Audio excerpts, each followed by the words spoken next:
प्रेम यज्ञ के हवन पर्व में मैं ऐसा खो जाऊं, तुम आहुति के हाथ बढ़ाओ, मैं समीधा हो जाऊं। प्यारे बच्चों, हिंदी की कक्षा में एक बार पुनः आप सभी का स्वागत करती हूं। मैं माया, प्रवक्ता हिंदी, एडी राजकीय कन्या इंटर कॉलेज गोरखपुर। बच्चों, अभी आपने जिस पंक्ति को सुना उसमें दूसरे के सुख के लिए अपने आप को न्यौछावर कर देने की बात है।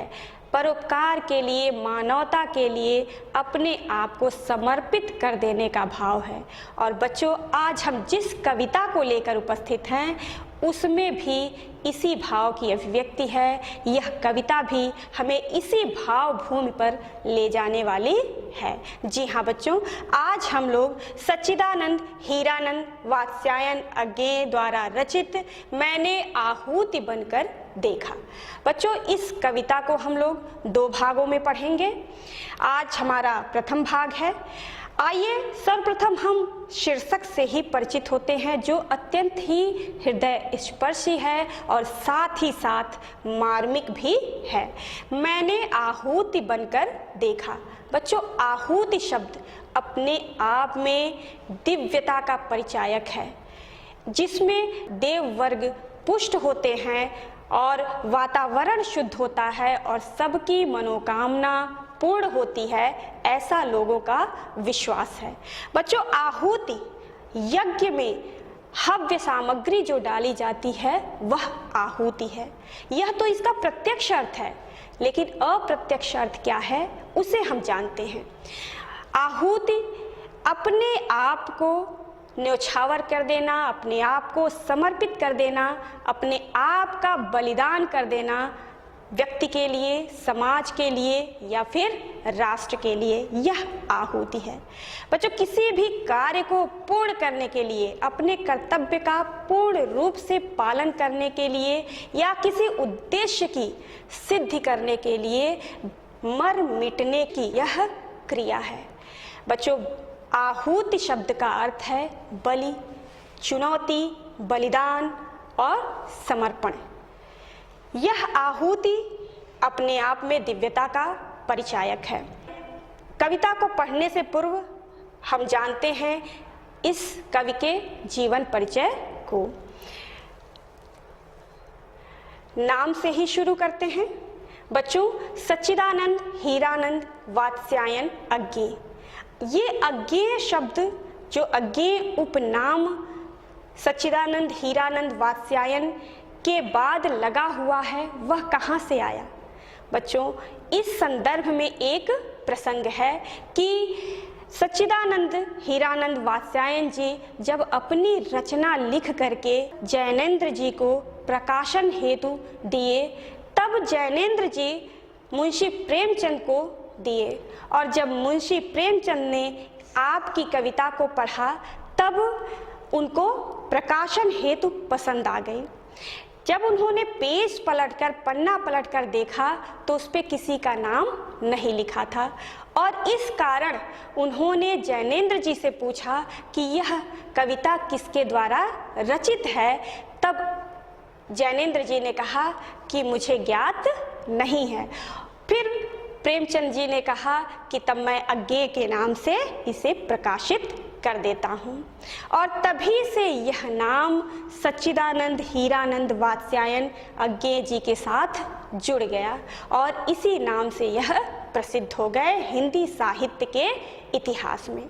आपका जन्म बच्चों सन 1911 ईस्वी में हुआ। स्थान कुशीनगर, उत्तर प्रदेश में। पिता पंडित हीरानंद शास्त्री जी हैं। आपकी शिक्षा के संदर्भ में यह है कि पंजाब से आपने मैट्रिक उत्तीर्ण किया, मद्रास से इंटर विज्ञान वर्ग से, लाहौर से बीएससी आपने किया और एमए आपने अंग्रेजी में किया। प्रथम वर्ष ही आपने MA उत्तीर्ण किया, द्वितीय वर्ष आप उत्तीर्ण नहीं कर सके क्योंकि आप स्वतंत्रता आंदोलन में कूद पड़े, जिसके कारण आपको 5 वर्ष का कारावास हुआ और साथ ही साथ 2 वर्ष के लिए आपको नज़रबंद कर दिया गया। बच्चों, आपका योगदान साहित्य के साथ साथ स्वतंत्रता आंदोलन में भी है। आप प्रयोगवाद और नई कविता के प्रवर्तक हैं। प्रयोगवाद का आरंभ बच्चों तार सप्तक के प्रकाशन के साथ माना जाता है, जिसका प्रकाशन 1943 ईस्वी में हुआ। आपका देहावसान सन 1987 ईस्वी में हो गया हुआ। अब हम आपके साहित्यिक योगदान को जान लेते हैं। बच्चों, साहित्य के क्षेत्र में आपका योगदान अद्वितीय है। ऐसी मान्यता है, ऐसा माना जाता है कि अज्ञेय ही वह रचनाकार हैं जिन्होंने हिंदी साहित्य के क्षेत्र में भारतेंदु के बाद दूसरे आधुनिक युग के प्रवर्तक हैं। आपका काव्य संग्रह है भग्नदूत, इत्यलम, हरी घास पर क्षण भर, अरि करुणा प्रभामय, आंगन के पार द्वार, कितनी नावों में कितनी बार, बावरा अहेरी, पहले मैं सन्नाटा बूंदता हूँ आदि काव्य संग्रह आपका है। कहानी संग्रह है बच्चों विपथगा, परंपरा, शरणार्थी, अमर, बल्लरी, और उपन्यास आपका है शेखर एक जीवनी जो 2 भागों में है। नदी के द्वीप, अपने अपने अजनबी। बच्चों, अज्ञेय जी हिंदी साहित्य के गद्य की कई विधाओं पर लेखनी चलाई है, आप देख रहे हैं। निबंध संग्रह आपका है सब रंग और कुछ राग, आत्मने पद, लिख कागज कोरे, और इसके साथ ही साथ आपका यात्रा वृत्तांत है अरे ययावर रहेगा याद, और साथ ही एक बूंद सहसा उछली। आप देख रहे हैं बच्चों कि हर गद्य की लगभग हर विधाओं पे आपने लेखनी चलाई है। डायरी आपकी है भवंती, अंतरा और शाश्वती। आलोचना है हिंदी साहित्य एक आधुनिक परिदृश्य और त्रिशंकु। आपने कई पत्रिकाओं का भी संपादन किया जिसमें सैनिक, विशाल, भारत और प्रतीक प्रसिद्ध है। आपके संपादित ग्रंथ हैं बच्चों तार सप्तक, दूसरा तार सप्तक, तीसरा तार सप्तक, नए एकांकी और रूपांबर।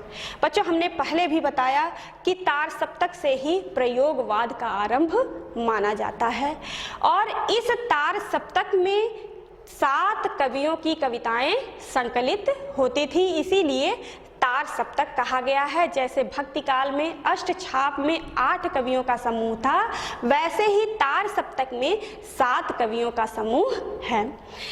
उपलब्धियां इनकी हिंदी साहित्य के क्षेत्र में अनेकों उपलब्धि आपने प्राप्त किया, जैसे अंतर्राष्ट्रीय गोल्डन रीथ पुरस्कार से आपको सम्मानित किया गया, साथ ही साथ साहित्य अकादमी पुरस्कार से भी आपको पुरस्कृत किया गया आंगन के पार द्वार के लिए, और ज्ञानपीठ पुरस्कार से भी आपको पुरस्कृत किया गया कितनी नावों में कितनी बार काव्य संग्रह के लिए। बच्चों, हिंदी साहित्य के क्षेत्र में आपका योगदान अद्वितीय है। निश्चय ही अज्ञेय उन रचनाकारों में से एक हैं जिन्होंने आधुनिक हिंदी साहित्य को नया आयाम, नया सम्मान और गौरव प्रदान किया, और आपको प्रयोगवाद का और साथ ही साथ आधुनिक हिंदी साहित्य का जनक भी कहा जाता है। आधुनिक हिंदी साहित्य के इतिहास में आपको आधुनिक हिंदी साहित्य के प्रवर्तक के रूप में जाना जाता है।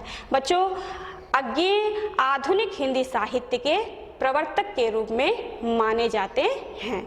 अब हम अपने मूल पाठ की तरफ आते हैं। बच्चों, इस पाठ में क्या विशेष बातें हैं उसे हम जान लेते हैं।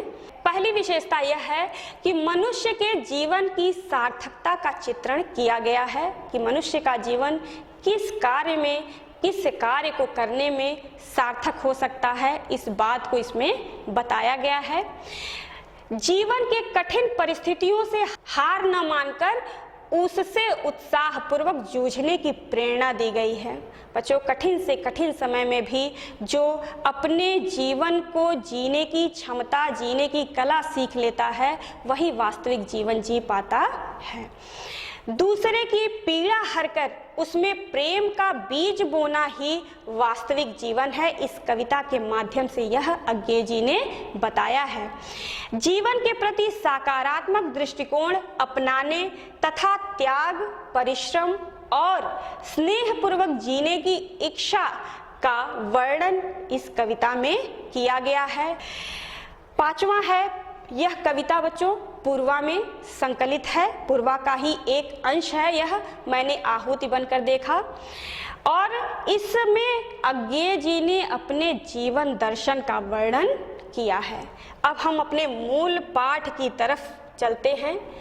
मैंने आहुति बनकर देखा कविता को मैं पढ़ती हूँ छंद विधान के अनुसार, जो अत्यंत ही हृदयग्राही है, हृदय स्पर्शी है और भावुकता से युक्त है। मैं कब कहता हूँ जग मेरी दुर्धर गति के अनुकूल बने, मैं कब कहता हूँ जीवन मरु नंदन कानन का फूल बने। काटा कठोर है, तीखा है, उसमें उसकी मर्यादा है, मैं कब कहता हूँ वह घटकर प्रांतर का ओछा फूल बने, मैं कब कहता हूँ वह घटकर प्रांतर का ओछा फूल बने। बच्चों, देखिए कितनी भावुकता से, कितने अनुभव के साथ अज्ञेय जी ने इस पद को लिखा है। क्या कह रहे हैं, उनकी क्या इच्छा है और क्या नहीं चाहते हैं, इस पद के माध्यम से हम जानते हैं। मैं कब कहता हूँ जग मेरी दुर्धर गति के अनुकूल बने। बच्चों, यह जीवन संघर्ष से ही और चमकता है।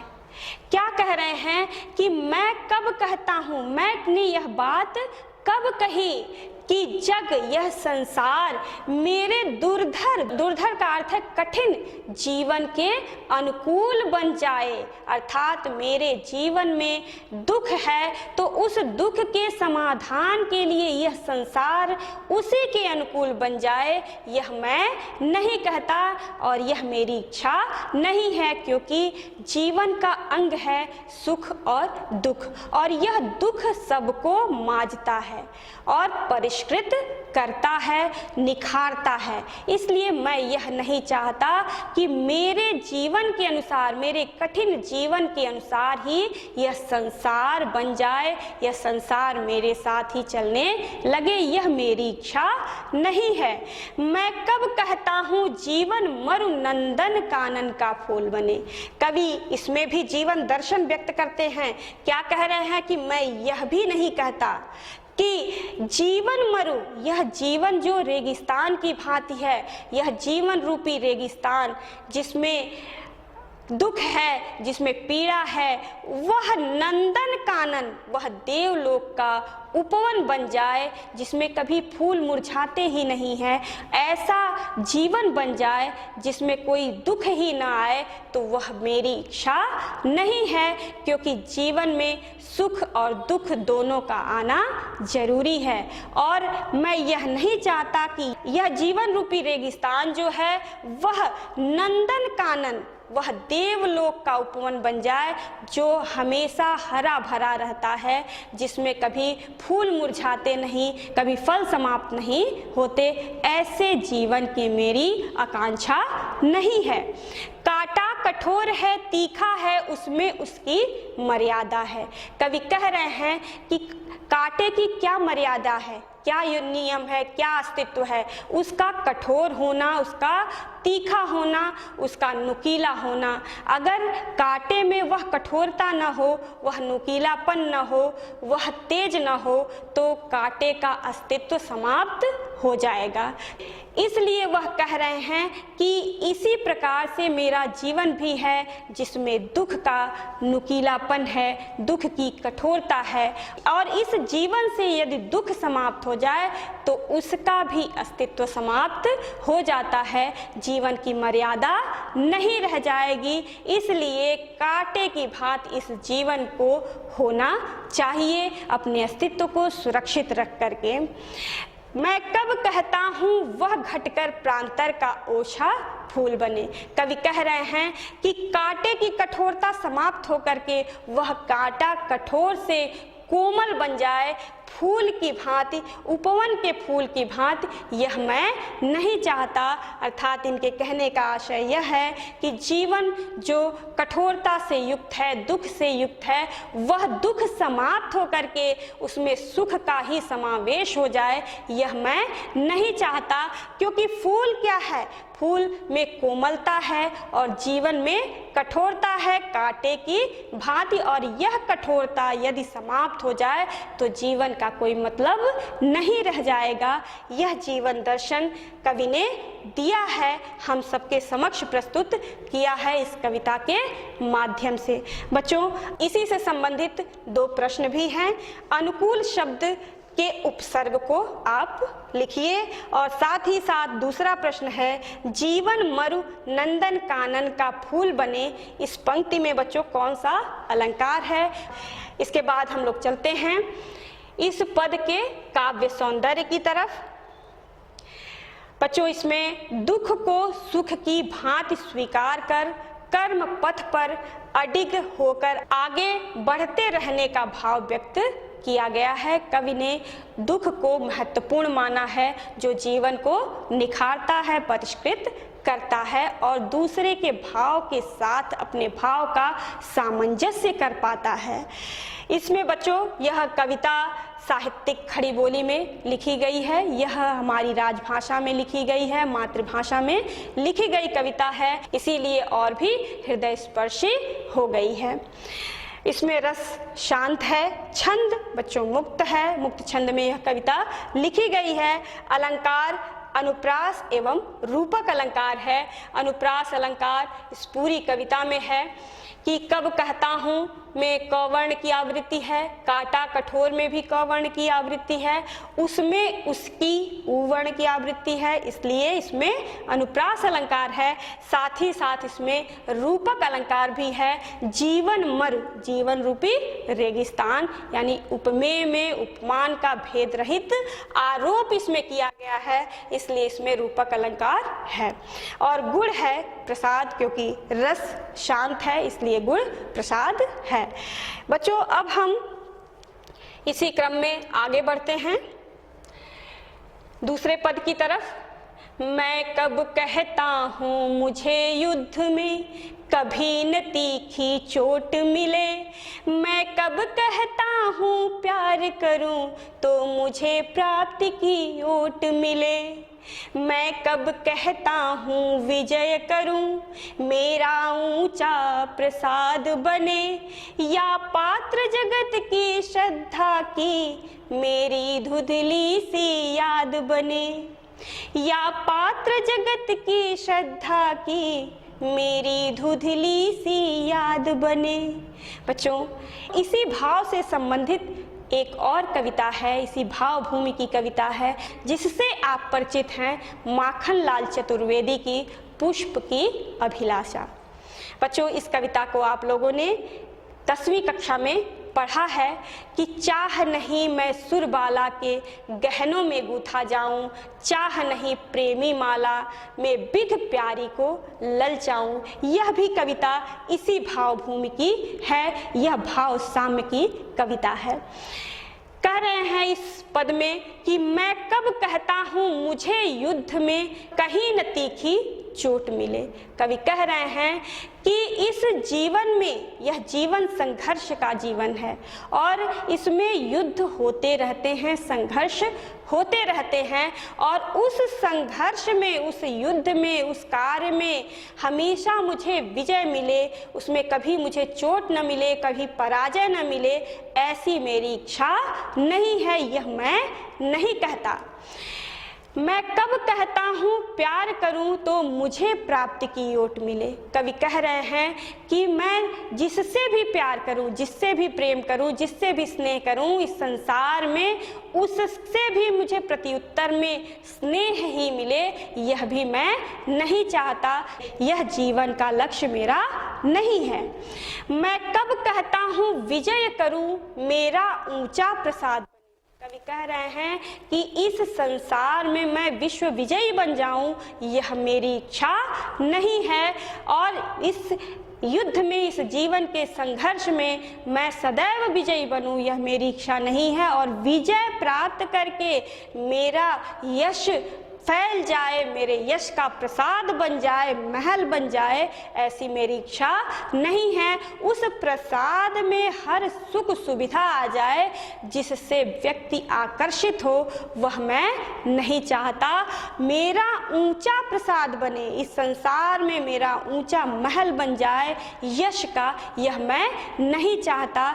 जिसमें हर सुख सुविधा समाहित हो, वह मैं नहीं, क्योंकि जीवन में संघर्ष करके ही हमें आगे बढ़ते रहना चाहिए। या पात्र जगत की श्रद्धा की मेरी धुंधली सी याद बने। कह रहे हैं कि इस संसार में मैं योग्य की पराकाष्ठा पर पहुंच जाऊं और लोग मुझे सदैव याद करते रहें, धुंधली सी, सदैव हर युग में याद करते रहें, मेरे कार्य की सराहना करते रहें, यह भी मैं नहीं चाहता। मैं इस संसार में श्रद्धा का पात्र बन जाऊं, यह मैं नहीं चाहता। क्या चाहता हूं आगे के पंक्तियों में है, जिसको हम लोग दूसरे भाग में पढ़ेंगे। इस प्रकार बच्चों, इसमें कवि यह कह रहे हैं कि यह जीवन युद्धों से भरा है, संघर्षों से भरा है, और उसमें सदैव मेरी विजय हो, सदैव मुझे यश की प्राप्ति हो, और उसमें मुझे कोई चोट ना लगे, कोई चोट रूपी पराजय ना मिले, ऐसी मेरी इच्छा नहीं है। साथ ही साथ कह रहे हैं कि मैं जिससे भी प्रेम करूं और साथ ही उसके प्रत्युत्तर में वह भी मुझसे प्रेम करे, यह मैं नहीं चाहता। साथ ही साथ यह कह रहे हैं कि संसार में मैं जो भी कार्य करूं उसमें विजय प्राप्त करूं, यह मैं नहीं चाहता। और विजय प्राप्त करके इस संसार में विश्व विजयी बन जाऊं और मेरा ऊंचा प्रसाद बन जाए, ऊंचा महल बन जाए यश का, यह मैं नहीं चाहता। और यश प्राप्त करके मैं योग्य पात्र बन जाऊं, योग्य व्यक्ति बन जाऊं, जिसके कारण लोग मेरे प्रति श्रद्धा का भाव रखते हुए सदैव याद रखें, वह भी मैं नहीं चाहता। अब बच्चों, हम इस पद के काव्य सौंदर्य को जान लेते हैं। कवि इसमें दुख को सहकर जीवन के वास्तविक सुख को प्राप्त करना ही वास्तविक जीवन है। जीवन क्या है, इस पद में कवि ने बताया है कि सुख की अपेक्षा दुख अधिक महत्वपूर्ण है, क्योंकि जब तक अभाव नहीं रहेगा तब तक भाव के महत्व को हम नहीं समझ पाएंगे। बच्चों, इसमें भाषा, रस, छंद और गुण एक ही पूरे पद में है, इसलिए उस पे हम चर्चा नहीं करेंगे। अलंकारों में अंतर है, इसलिए अलंकारों पर चर्चा करते चलेंगे। इसमें अलंकार है अनुप्रास एवं उपमा। अनुप्रास तो पूरे पद में है, पूरी कविता में अनुप्रास अलंकार है।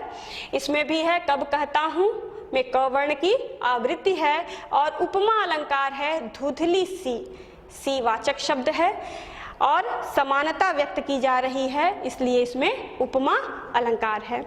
अब बच्चों, हम आज के भाग से संबंधित अभ्यास कार्य को जान लेते हैं। संबंधित पद है और पद से ही संबंधित 5 प्रश्न हैं। बच्चों, इसी तरह के प्रश्न आपके प्रश्न पत्र में भी पूछे जाते हैं। पद से संबंधित पहला प्रश्न है, प्रस्तुत पद्यांश का संदर्भ लिखिए। दूसरा है, रेखांकित अंश की व्याख्या कीजिए। बच्चों, रेखांकित अंश आपके सम्मुख है, इसी की व्याख्या आपको करनी है। तीसरा है, प्रस्तुत पद्यांश का भाव स्पष्ट कीजिए। चौथा है, भाव साम्य की कविता लिखिए। हमने बताया है कि माखनलाल चतुर्वेदी की पुष्प की अभिलाषा कविता भी इसी भावभूमि की है। पांचवा प्रश्न है, प्रस्तुत पद्यांश में कौन सा अलंकार है। और दूसरे तरह का प्रश्न बच्चों यह है कि अज्ञेय जी का जीवन परिचय और उनकी रचनाओं का नाम लिखिए। यह आज का अभ्यास कार्य है। बच्चों, इस प्रकार हम लोगों ने आज प्रथम भाग पढ़ा और दूसरे भाग में भी हम लोग मैंने आहूति बनकर देखा कविता के अगले पद को पढ़ेंगे। तब तक के लिए धन्यवाद। खुश रहिए।